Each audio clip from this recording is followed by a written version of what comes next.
The clock took Molly Magia's jaw in 1922. Her dentist lifted it out of her mouth. It crumbled under his fingertip. She had painted numbers on watch dials. The paint was radium. The clock was taking bodies before radium. In 1386, Salisbury raised a tower clock. It had no dial and no hands. It only rang. The town had kept time by the sun.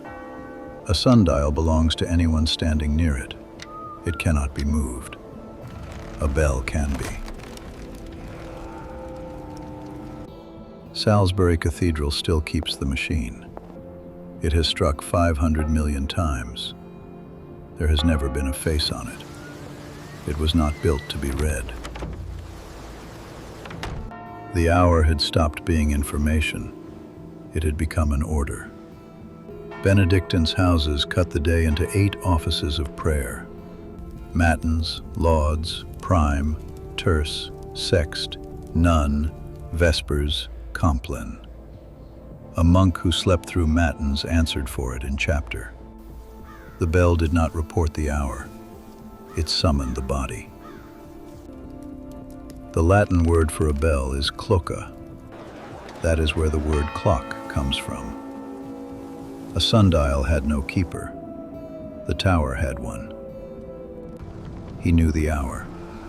Everyone else only knew they were late. The sun was still overhead. It was no longer the authority.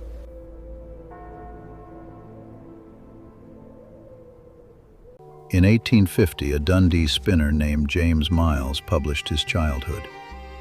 He had gone into a flax mill at 11 years old. He wrote that the mill clocks were put forward in the morning and put back again at night. They were not instruments. They were cover for theft. Every hand on the floor knew it, and none of them spoke. A workman was afraid to carry a watch of his own.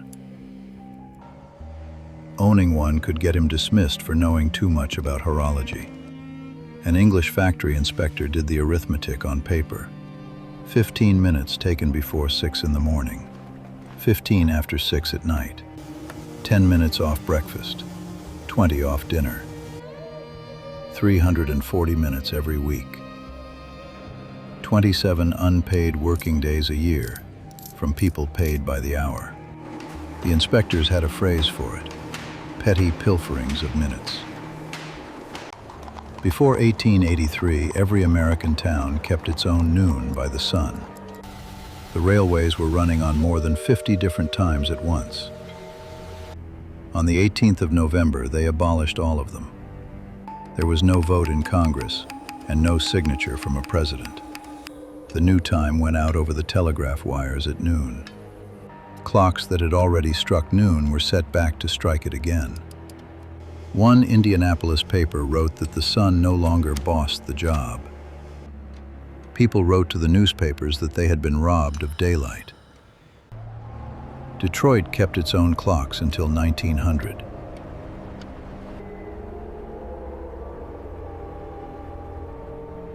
The dial painters were told to point their brushes with their lips. Radium and zinc sulfide swallowed one stroke at a time. By 1924, the company had hired a Harvard physiologist to inspect the plant. Cecil Drinker found the dust glowing on chairs the women never used.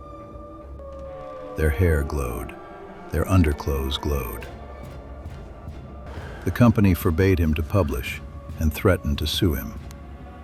Then it sent New Jersey a version of his report with the findings reversed. Molly Magia's death certificate said syphilis. In October 1927, they opened her grave. The body was still in good condition, and it was still luminous.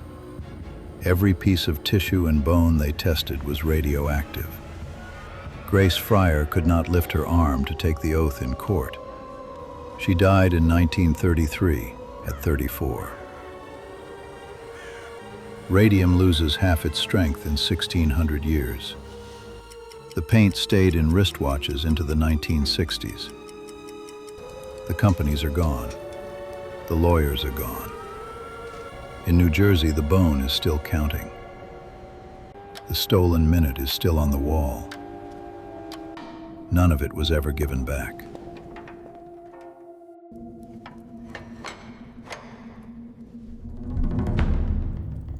The Podcat.